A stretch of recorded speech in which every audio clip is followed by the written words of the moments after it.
Good morning everyone, welcome to Decipher Mind. I hope you are doing well. तो आज हम लोग class 9 का fundamental unit of life complete करेंगे, क्योंकि हम लोग इससे पहले पीवाईक्यू कर लिए हैं। अब हम लोग इस वीडियो में कॉन्सेप्ट पूरा अच्छे से एनसीईआरटी का लाइन बाय लाइन कंप्लीट कर लेंगे। ओके, तो चलिए पहले हम लोग चैप्टर देख लेते हैं क्या होता है।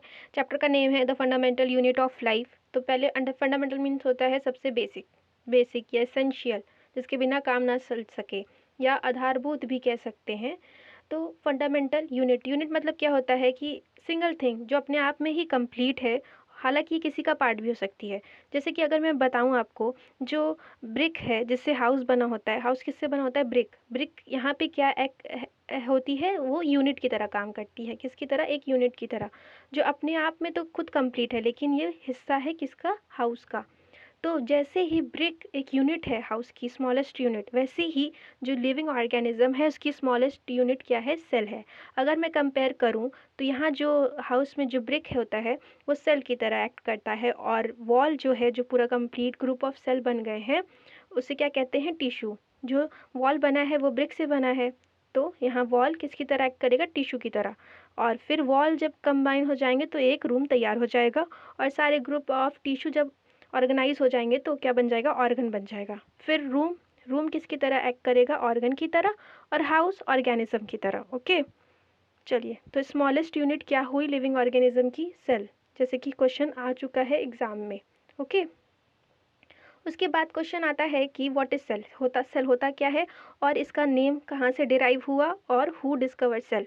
तो ये वाली जो स्लाइड है, एक सेकेंड, ये वाली जो स्लाइड है डिस्कवरी ऑफ सेल, यहाँ से अक्सर क्वेश्चन बनते हैं और बहुत इंपॉर्टेंट क्वेश्चन बनते हैं कि सेल को पहले डिस्कवर किसने किया?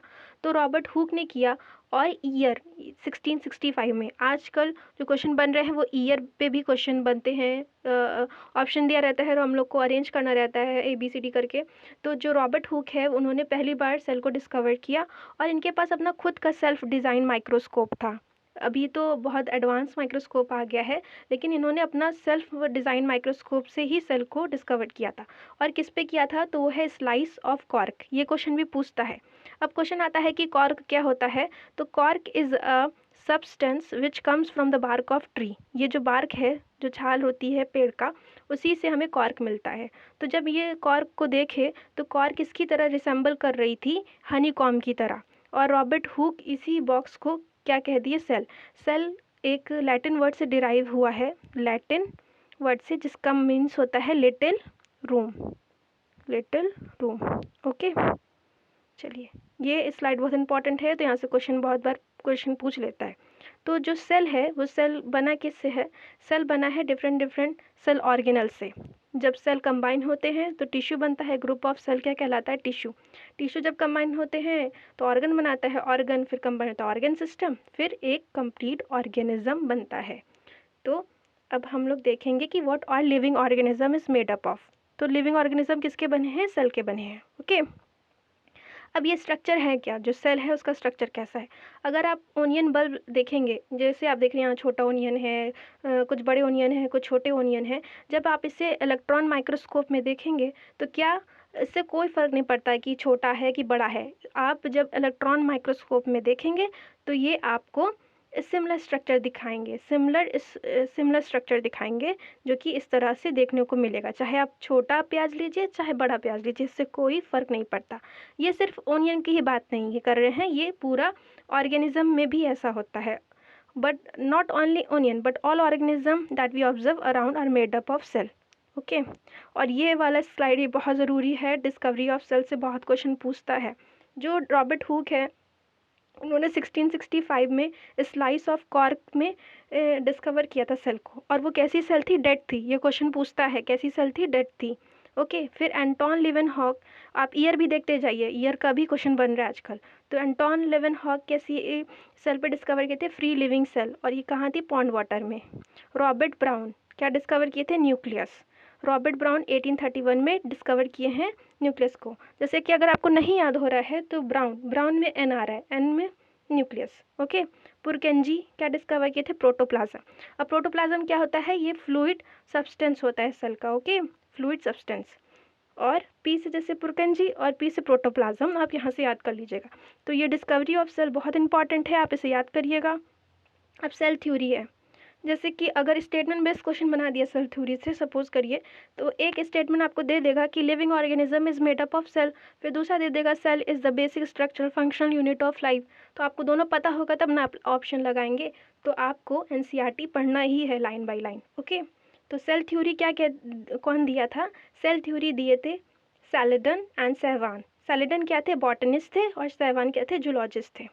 अब सेल थ्योरी तो ये दे दिया कि लिविंग ऑर्गेनिज्म सेल से बनी है, और सेल क्या है? बेसिक स्ट्रक्चरल और फंक्शनल यूनिट ऑफ लाइफ है। ओके, लेकिन इसका ड्रॉबैक क्या रहा? ड्रॉबैक ये रहा कि ये नहीं बता पाए कि जो सेल बन रही है, न्यू सेल, वो कहाँ से आ रही है। अपने ड्रॉबैक में ये नहीं बता पाए कि जो न्यू सेल बन रही है वो कहाँ से आ रही है। Do not explain from where new cell originate. तो ये कौन बताए? ये रिडोल्फ विर्चाउ ने बताया है। कब बताए? रिडोल्फ विर्चाउ 1855 में बताए कि new cell arise from pre existing cell. तो इसका अभी आप मुझे नहीं मालूम कितना हाई लेवल का आएगा कि नहीं, 11th में दिया है। इसका मतलब होता है ओमना सेलुली ई सेलुला। इसका मतलब ये होता है new cell arise from pre existing cell. अभी तक के लिए आप यहीं तक याद करिए, मुझे लगता है यहीं तक पूछेंगे क्योंकि इन्होंने 10 तक लिखा है। रिडोल्फ विर्चाउ इसका ड्रॉबैक एक्सप्लेन किए। इन्होंने बताया कि जो न्यू सेल बन रही है वो पुरानी ही सेल से बन के आ रही है। ओके, अब हम ऑर्गेनिज्म देखेंगे। ऑर्गेनिज्म दो पार्ट में डिवाइड है, एक यूनिसेलुलर, एक multicellular. Uni means one, cellular मतलब cell, multi means many. Okay, और सेलुलर मतलब सेल। ऐसे organism that only have a single cell is called unicellular, और organism consisting of many cellular cell और called multicellular organism. Example भी आप ध्यान से देखिए, अमीबा, बैक्टीरिया, पैरामीशियम। ऐसे याद कर लीजिए, ABP। Okay, amoeba, bacteria, paramecium किसका एग्जाम्पल है? यूनिसेलुलर का।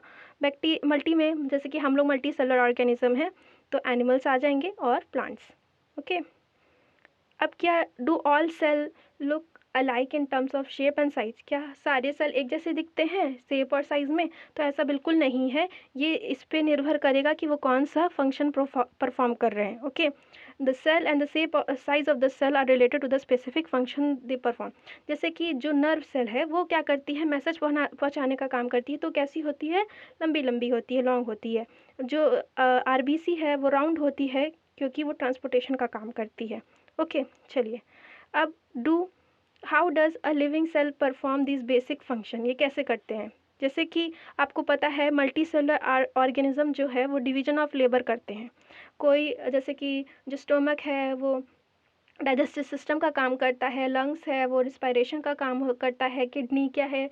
एक्सक्रिएशन का काम करती है। वैसे ही जैसे मल्टी सेलुलर में डिवीजन ऑफ लेबर है, अपना अपना सब लोग काम बांट लिए हैं। जैसे कि आप ये समझ लीजिए, जैसे सोसाइटी है, सोसाइटी में सब लोग अपना काम ले लिए, सबका काम बांट दिया गया है। टीचर लोग टीचिंग करेंगे, डॉक्टर लोग पेशेंट देखेंगे, और जो क्लीनिंग वाले स्टाफ हैं वो क्लीनिंग करेंगे। तो सब लोग अपना काम बांट दिए हैं, उसी को डिवीजन ऑफ लेबर करते हैं।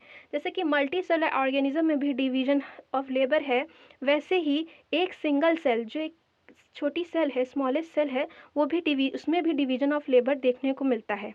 वो क्या है? Each cell has got certain specific component within it is known as cell organelle. उसमें क्या है? सेल ऑर्गेनल्स हैं। जैसे एग्जाम्पल से आप ये समझ लीजिए कि क्या है, what are cell organelles. Cell organelles जैसे कि मैंने बताया कि जो ह्यूमन बॉडी है उसमें डिफरेंट डिफरेंट ऑर्गन अपना अलग अलग जॉब कर रहे हैं, कुछ इसी से हम लोग जिंदा हैं। वैसे ही जो एक सिंगल सेल है उसके पास भी डिफरेंट डिफरेंट ऑर्गन है। ठीक है, ये ऑर्गेनली, जो सेल ऑर्गेनली है वो यहीं इसी से डिराइव हुआ है। जैसे ऑर्गन है ह्यूमन बॉडी में, ऑर्गन डिफरेंट डिफरेंट अपना स्पेसिफिक जॉब ले लिए हैं, वही परफॉर्म कर रहे हैं। वैसे सेल में भी डिफरेंट डिफरेंट ऑर्गन है, कुछ लोग क्लीनिंग का काम कर रहे हैं, कुछ लोग नया सामान बनाने का काम कर रहे हैं।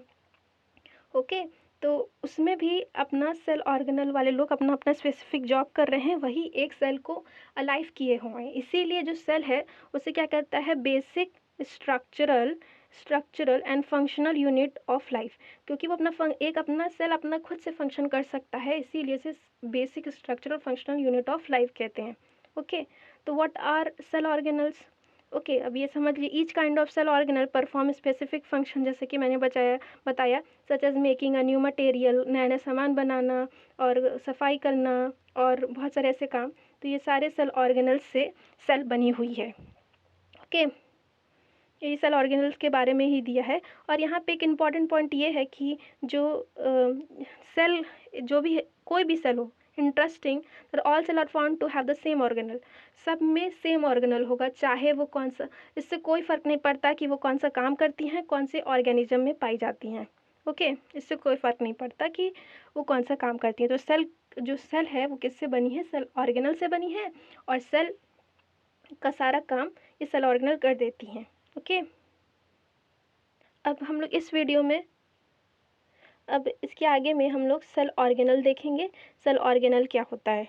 देखिए, सेल ऑर्गेनल को हम लोग बांटे हैं तीन तरीके से। एक क्या, ऐसी सेल ऑर्गेनल जो ए मेम्ब्रेन है, जिनके पास कोई मेम्ब्रेन नहीं है, कोई मेम्ब्रेन नहीं है उनके पास, उसे ए मेम्ब्रेन।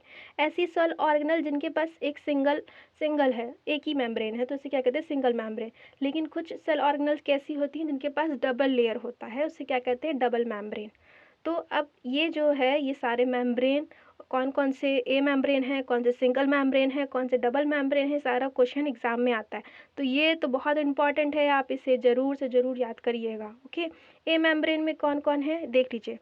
राइबोसोम्स, सेंट्रोसोम को सेंट्रियोल भी कहते हैं, और न्यूक्लियोलस। ओके, ए मेम्ब्रेन कौन कौन से हैं? Ribosome, centrosome and nucleolus. Okay, तो आप इसे ऐसे भी कोड से याद कर सकते हैं, जैसे दिल्ली एनसीआर लोग बोलते हैं ना, एनसीआर। न्यूक्लियोलस, सी से क्या? सेंट्रोसोम, और आर से राइबोसोम। तो आप एनसीआर से याद कर सकते हैं ए मेम्ब्रेन को। और मेम्ब्रेनस में भी हम लोग दो पार्ट में डिवाइड किए हैं, एक सिंगल मेम्ब्रेन और डबल मेम्ब्रेन। ये ए मेम्ब्रेन का एग्जाम्पल है, जिनके पास कोई मेम्ब्रेन नहीं है। वो कौन कौन है? Ribosome, centrosome, nucleolus. अब मेम्ब्रेन वाले लोग को ले लिए हैं, मेम्ब्रेन वाले में भी हम किसको देख रहे हैं? मेम्ब्रेन वाले में भी हम इनको देख रहे हैं कि कौन सिंगल मेम्ब्रेन है और कौन डबल मेम्ब्रेन है। ठीक है, तो चलिए देखते हैं सिंगल मेम्ब्रेन का एग्जांपल। ए मेम्ब्रेन मैंने बता दिया, आप दिल्ली एनसीआर से याद कर लीजिए। एन न्यूक्लियोलस, सी से सेंट्रोसोम, और आर से राइबोसोम। सिंगल मेम्ब्रेन में कौन कौन आता है? Endoplasmic reticulum, Golgi complex, vacuoles और लाइसोसोम। ठीक है, एंडोप्लाज्मिक, ई के बाद जी याद कर लीजिए, ई बाद जी एंडोप्लाज्मिक, जी से गोल्गी कॉम्प्लेक्स, वी से वैक्यूल्स, और लाइसोसोम्स, एल से लाइसोसोम। ये चार याद कर लीजिए, बहुत ज़रूरी है। सिंगल मेम्ब्रेन है सारे, सब में एक ही मेम्ब्रेन होगा। डबल मेम्ब्रेन का एग्जांपल भी बहुत है, क्वेश्चन ऐसे पूछता है कि इन सारे ऑप्शन में से कौन सा डबल मेम्ब्रेन है। तो डबल मेम्ब्रेन में कौन कौन आएगा? Mitochondria, plastid and nucleus. ठीक है, चलिए अब हम लोग इसके बाद मैं जो पार्ट सेकंड सेल का लाऊंगी, उसमें ये सारे मेम्ब्रेन को एक्सप्लेन कर दूंगी, तो आपको सारा समझ में आ जाएगा। अभी तक आप ये वीडियो देखिए और इसे रिवाइज करिए। Thank you for watching.